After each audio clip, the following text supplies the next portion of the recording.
Bom, bom dia, né? Boa tarde ou boa noite, depende do horário que cada um está vendo esse vídeo. Meu nome é Felipe Leite, eu sou o monitor de Teoria e História do Direito desse ano, né? Da matéria dada pelo Dr. Marcelo Toffano. E como a prova vai ser na próxima terça-feira, eu resolvi gravar essa mini monitoria, né? Já que a gente não vai ter a monitoria antes da prova desse primeiro bimestre. Então, eu vou gravar esse vídeo aqui, compartilhar com vocês para tirar alguma eventual dúvida, dar uma tranquilizada e passar um resumo que eu tenho desde o ano passado. Em relação à prova, ela é bem tranquila.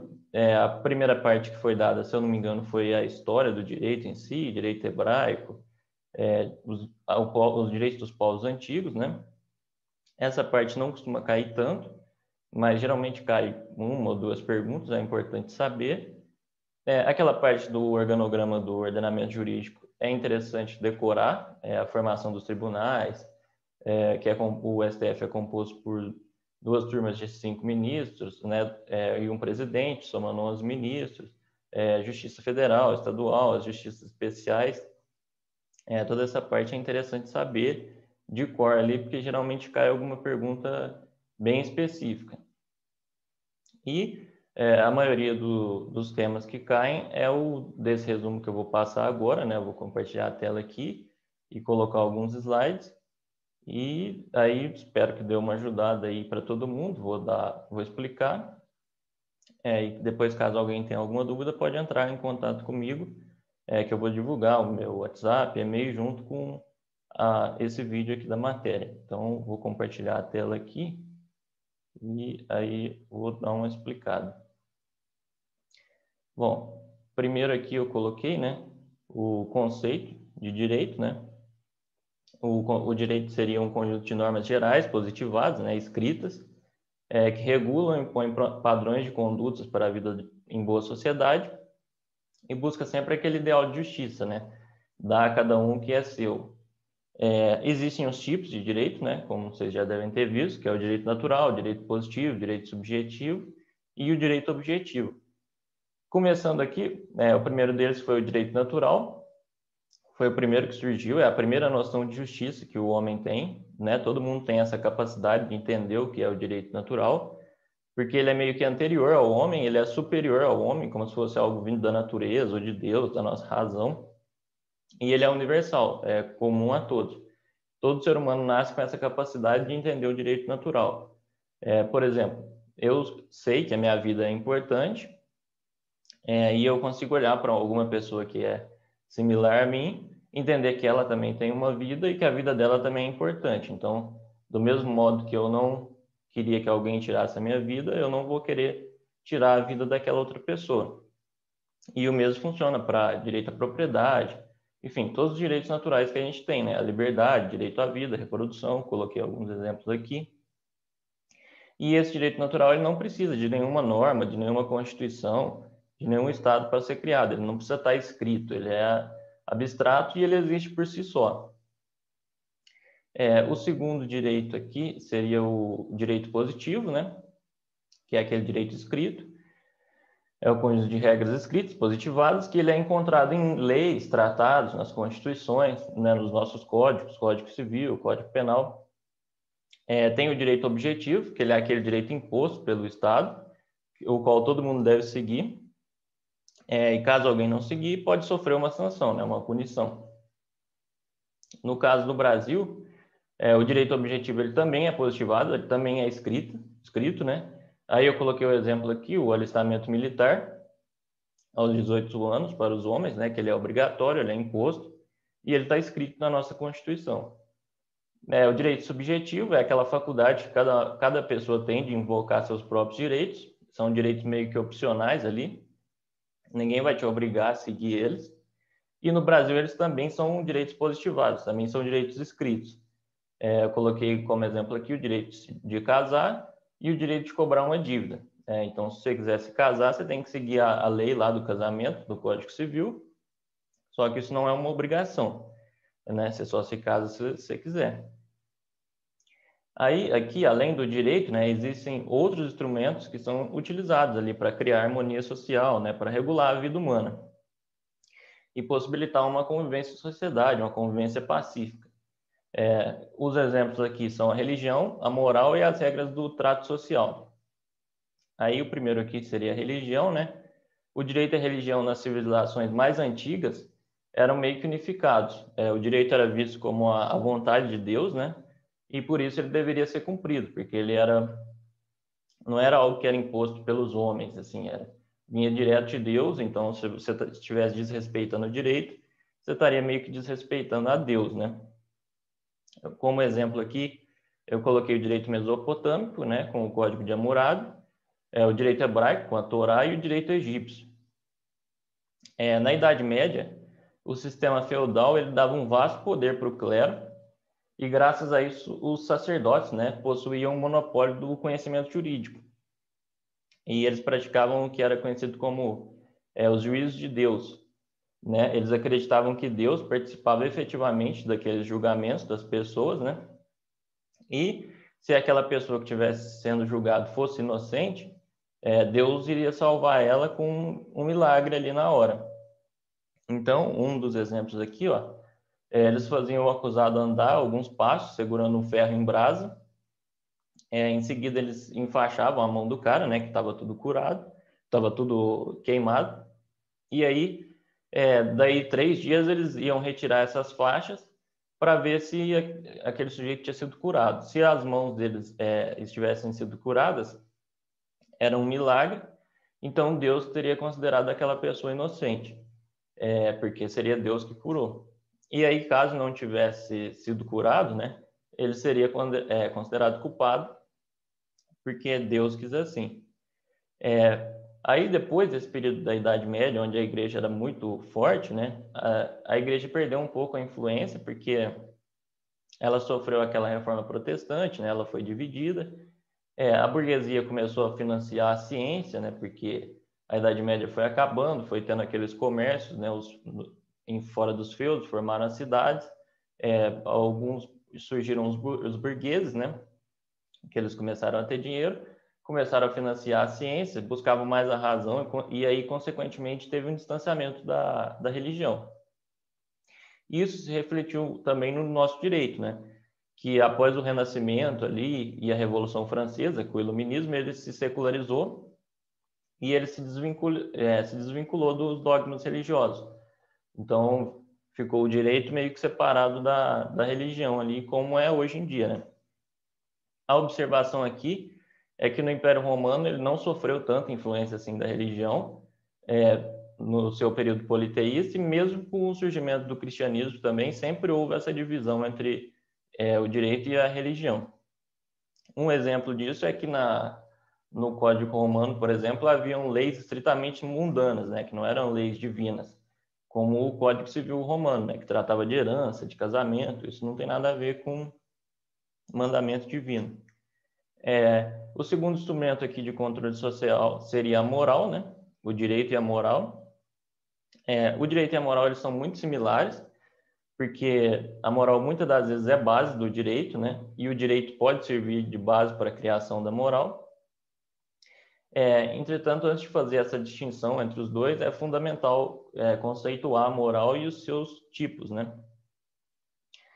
A moral é aquela busca pelo bem, né? A noção de bem, praticar o bem, sempre o bem comum ali, ou o bem até individual. Enquanto o direito, ele busca mais a justiça, fazer a justiça. Há uma divisão entre os dois tipos de moral. A moral ela pode ser coletiva, que seria uma espécie de senso comum popular, né? Que é uma moral seguida pela sociedade. Por exemplo, a nossa sociedade meio que condena, condena o pessoal a andar sem roupa. Então, é uma moral coletiva que todo mundo deve andar de roupa. E isso é tão forte na nossa sociedade que acabou gerando aquele crime do atentado ao pudor, né? E a moral também ela pode ser individual, que ela é subjetiva, né, de cada sujeito, e muda de um indivíduo para o outro. Pode ser que às vezes o que uma pessoa considera errado, a outra não considera errado, ela considera certo. Então a pessoa vai ser meio que seu próprio legislador nessa moral individual, né? ela que define até onde seu comportamento pode ir ou não.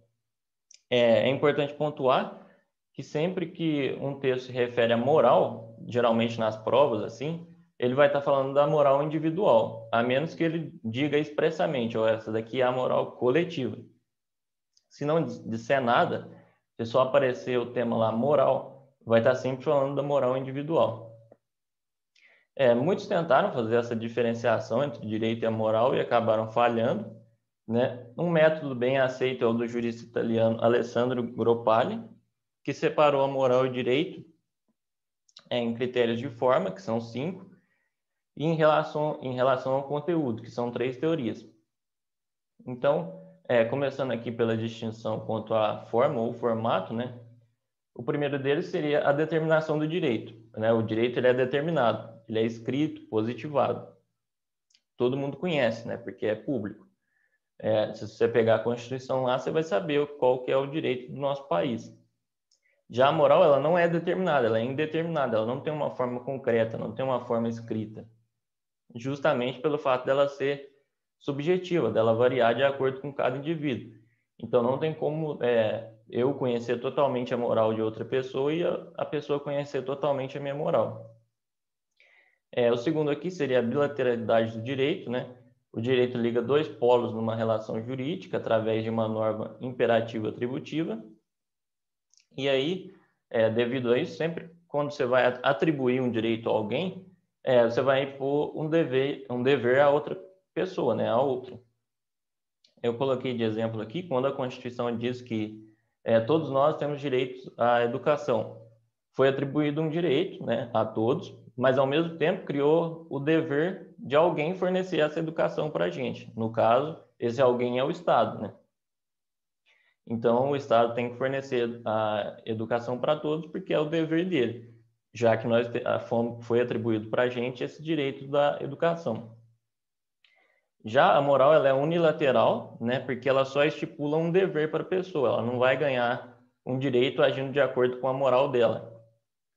Por exemplo, eu posso considerar uma atitude moral a pessoa acordar, sei lá, 5 horas da manhã.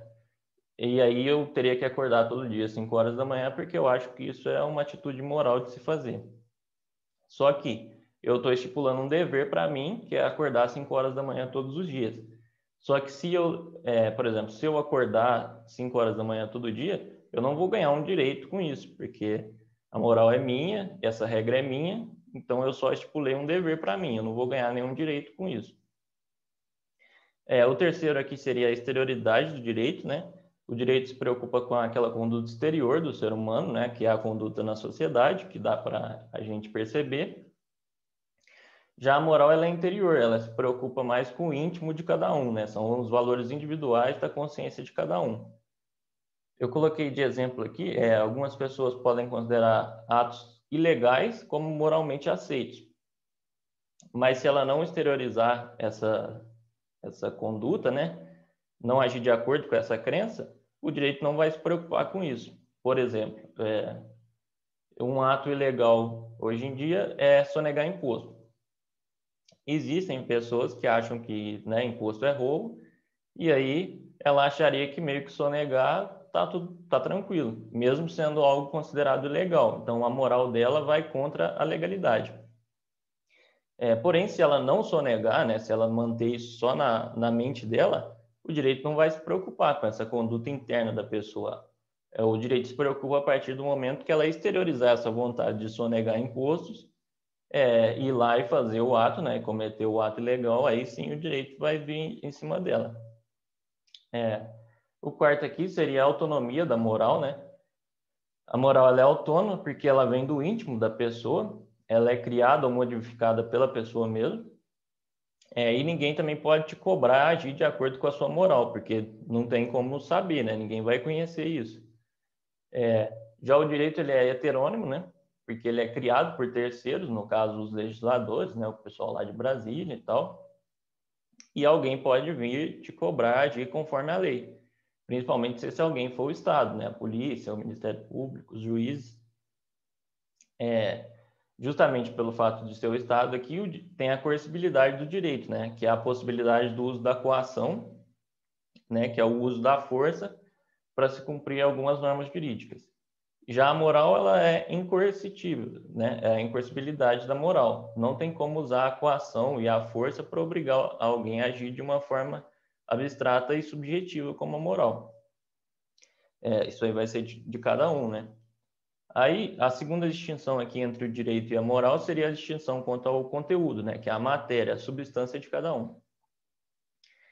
Existem 3 teorias, né? A primeira delas seria aquela teoria dos círculos concêntricos, né? Essa teoria criada pelo Jeremy Bentham, que é um jurista britânico. O direito ele está totalmente inserido dentro do campo da moral, ou seja, seria como um círculo dentro do outro, né? A moral é um círculo maior e o direito um círculo menor dentro daquele círculo maior. Então, todo o ordenamento jurídico, todas as nossas leis seriam morais. Toda lei que surgisse seria também uma norma moral. E isso não funciona muito bem, porque existiram casos na humanidade, né, como na época do nazismo e de outras ditaduras, né, que os ditadores criaram leis para perseguir determinadas classes de pessoas, que eram leis completamente imorais, né? Então, não é o ordenamento jurídico não ia estar todo no campo da moral. A segunda visão aqui seria a visão kelsiana, né, que foi criada pelo jurista Hans Kelsen, que é um jurista austríaco muito famoso, e ele criou a teoria pura do direito, né, que ele afastou o direito de qualquer influência externa. Então, as normas jurídicas são estritamente jurídicas, são só jurídicas, e elas não sofrem nenhuma influência da moral. Nem da moral nem de nada, né? As normas jurídicas seriam só normas mesmo, como se fosse, sei lá, as normas processuais, né? Não teriam influência da moral em nenhum aspecto. E a última teoria aqui, que é também a mais aceita, que é a teoria dos círculos secantes, né? Que são aqueles 2 círculos que meio que se encontram ali, no meio tem uma intersecção. Ela foi criada por Claude Pasquier, acho que é assim que fala o nome dele, e ele dizia que existiam normas estritamente jurídicas e normas estritamente morais.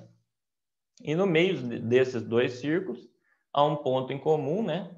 Que são normas que se encaixariam tanto no campo da moral como no campo do direito. Aí eu coloquei exemplo aqui, ó. As normas processuais, como por exemplo os prazos, né? São estritamente jurídicas. Não tem nada de moral num prazo de, sei lá, 15 dias por uma contestação. Já as normas de morais individuais, como eu falei daquela, eu acho moral acordar às 5 horas da manhã. São estritamente normas morais.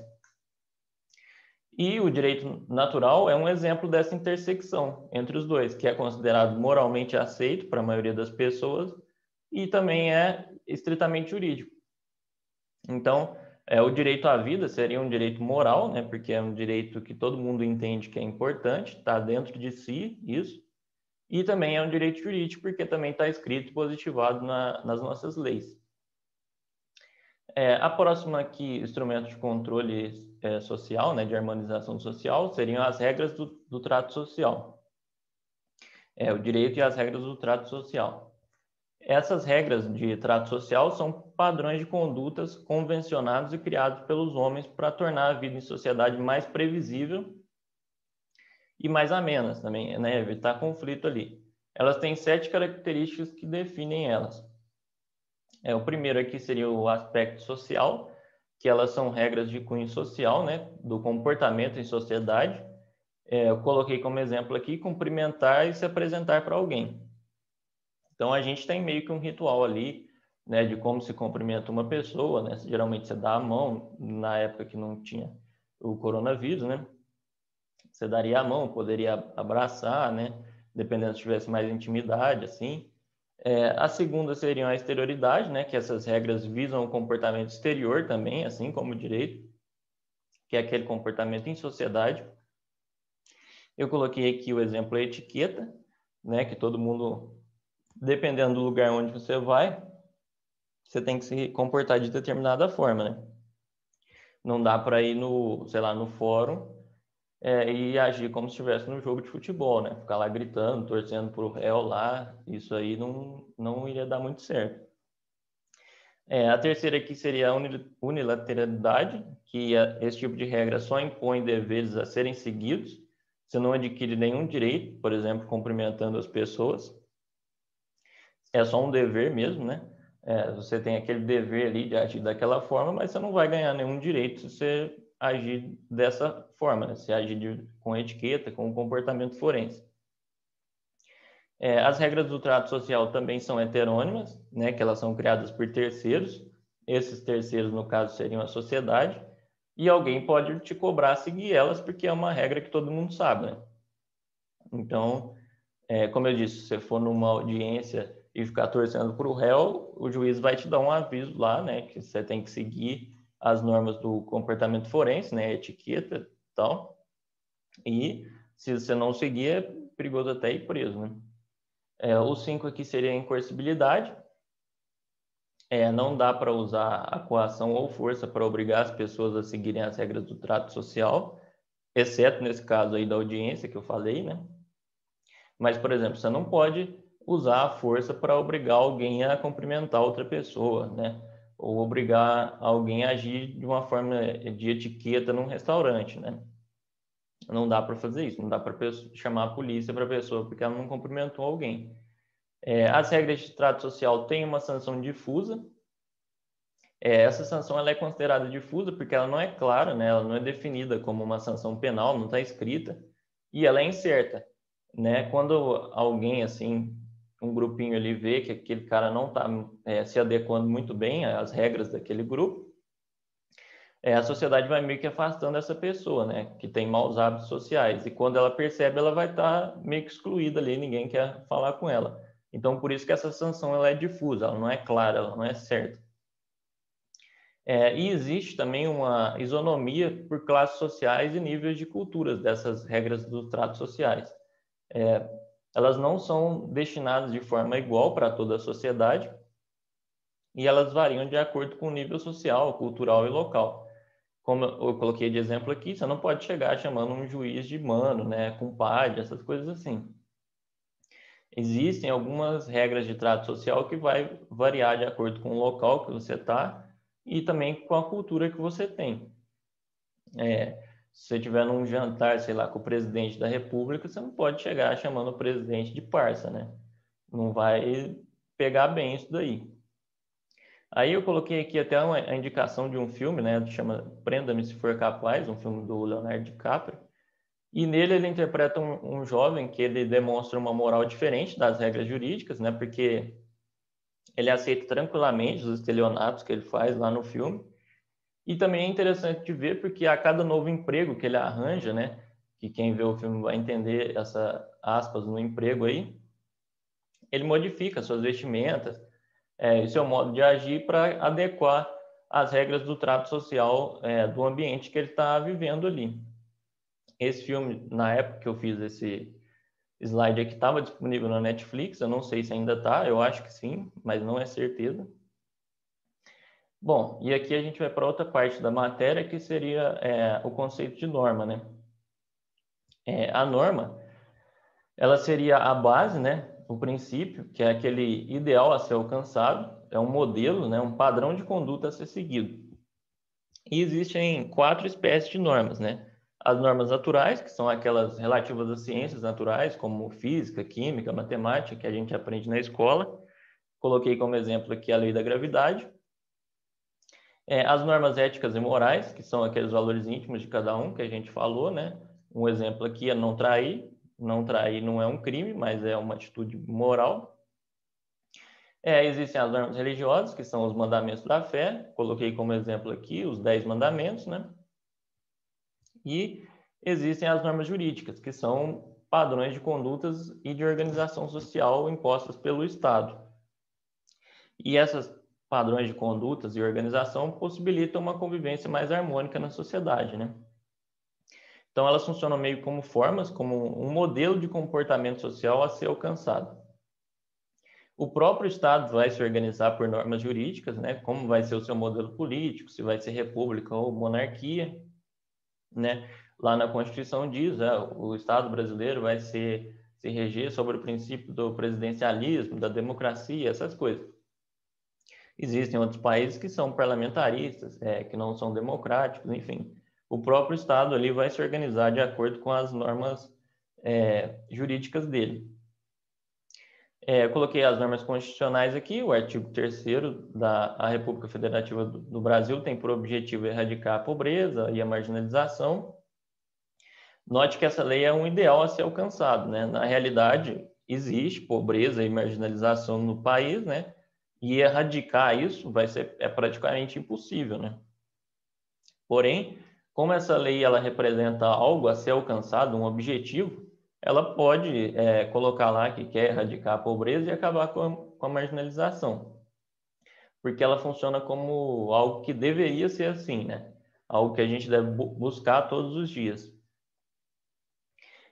Existem aqui uma distinção das normas jurídicas das demais normas, né? Geralmente, elas se diferenciam por 2 motivos, né? O primeiro deles é pelo fato das normas jurídicas serem imperativo-atributivas, né? Enquanto elas atribuem um direito a alguém, elas impõem um dever a outra pessoa. Elas podem usar a força e a coerção para ser aplicada, né? Porque tem um caráter impositivo. E o segundo delas seria que a norma jurídica sempre busca a noção de justo, né? Esse é o sentido da norma existir, buscar sempre aquele ideal de justiça. O ideal de justiça, ele se baseia naquela equidade ensinada pelo Aristóteles há muitos anos atrás, né? Que ele dizia que justiça é tratar os iguais de maneira igual e os desiguais de maneira desigual na medida em que eles se desigualem.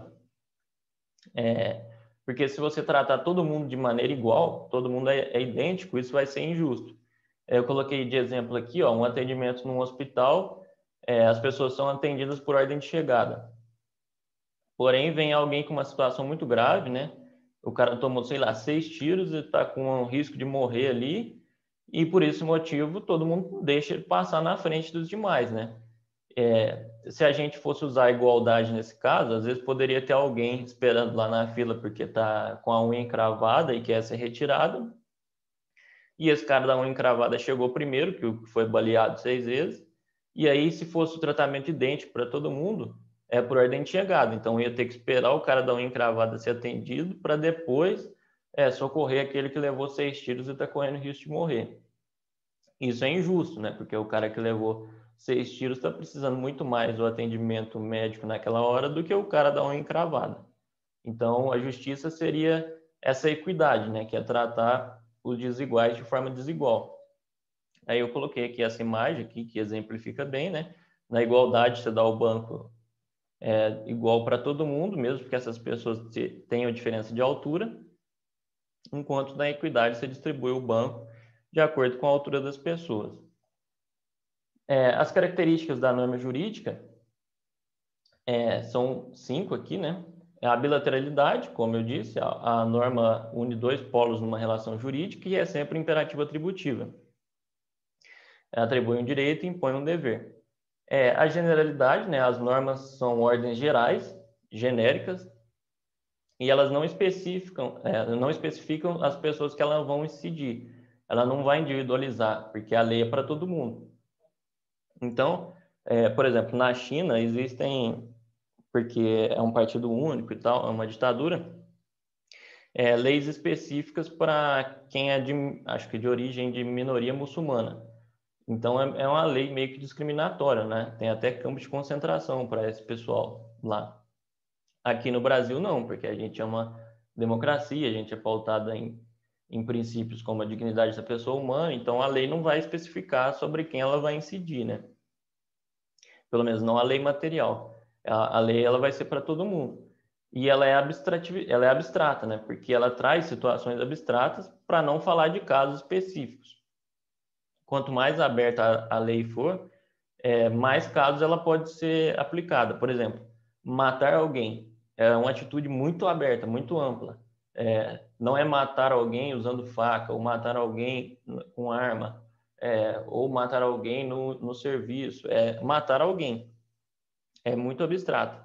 Então, todos esses outros casos que eu falei, né, matar com faca, no serviço, com arma, vai se encaixar nessa norma abstrata que é matar alguém, porque ela é muito ampla e consegue ser aplicada em vários casos. O quarto aqui seria a imperatividade, né? A lei ela é imperativa, ela é um mandamento, uma imposição, ela é sempre uma ordem que todo mundo deve seguir. e a coercibilidade, né? A norma jurídica tem a possibilidade de usar a coação, a força para ser cumprida, né?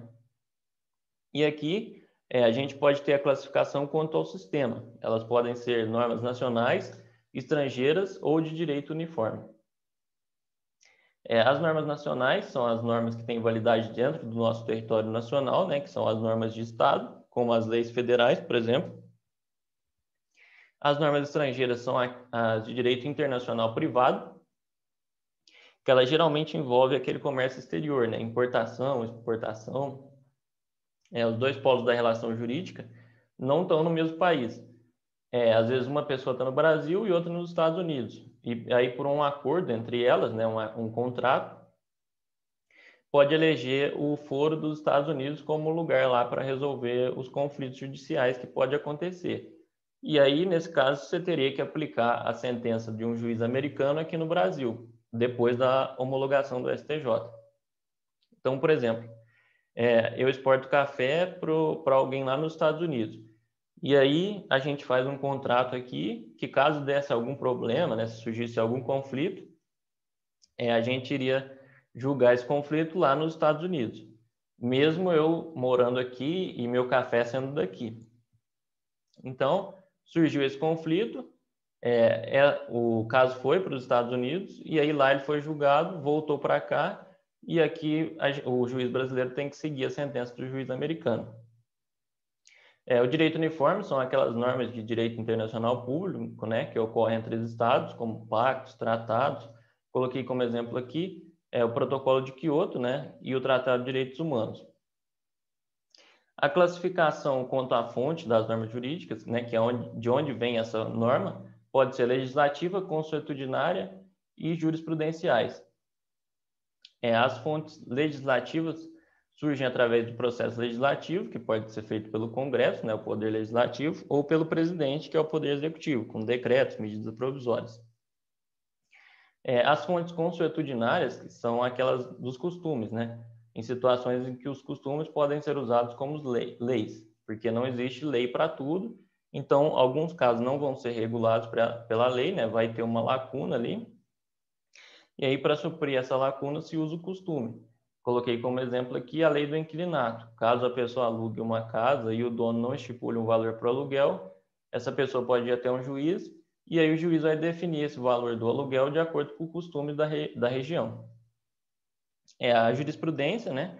A jurisprudência ela não é lei, ela é uma interpretação que cria direitos e deveres. O Poder Judiciário, né, os juízes e tribunais não podem criar leis, entretanto, não há lei para tudo. Certos casos não foram previstos legalmente e esses casos podem chegar até esses tribunais para ser julgados. E aí esses tribunais, né, vão ter que interpretar a lei de um modo que ela se encaixe nesse caso. E após várias decisões nesse sentido, milhares de decisões naquela interpretação, vai se formar a jurisprudência. E essa jurisprudência pode ser vinculante ou não. Só o STF pode criar a jurisprudência que vincula todos os outros tribunais. Ou seja, todos os outros tribunais devem seguir aquela interpretação que foi criada pelo STF. Aí que eu coloquei o exemplo, né, de como se forma a jurisprudência.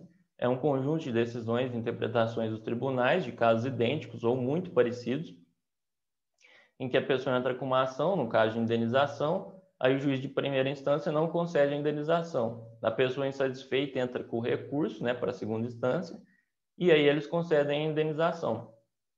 E aí, a partir daí eles julgam várias ações idênticas a essas, ou muito parecidas, e sempre entende que naquele caso as pessoas têm o direito de indenização. Então, aí depois de milhares de julgados nesse sentido, né, de interpretar a lei nesse sentido de dar indenização para as pessoas, vai ser formada a súmula, né, que é um enunciado, e cria-se a jurisprudência ali para sempre que chegar um caso desse jeito, o tribunal interpretar da mesma forma. A classificação quanto aos diversos âmbitos de validez, né? As normas podem ter âmbitos espacial de validez, que faz uma menção ao território em que aquela norma é válida. Existem normas gerais, que são válidas em todo o território nacional, e existem normas locais que têm validade só no estado ou no município. Em âmbito temporal de validez, existem algumas leis que só têm validade em determinado período de tempo.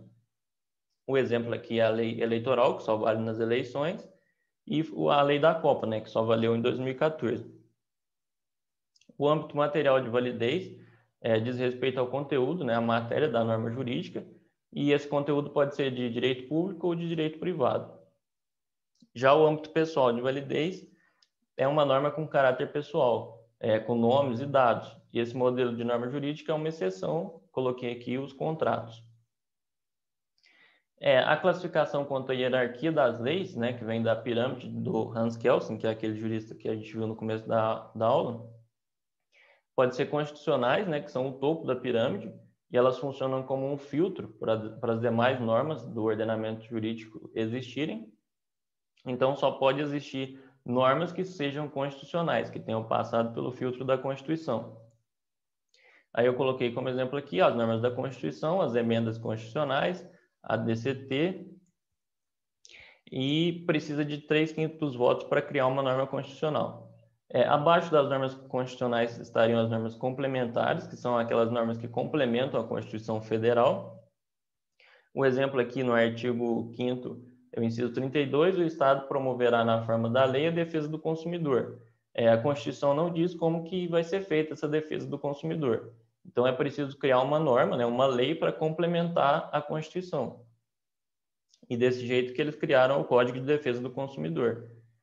Precisa de maioria absoluta para aprovar essas leis complementares, que são 257 votos.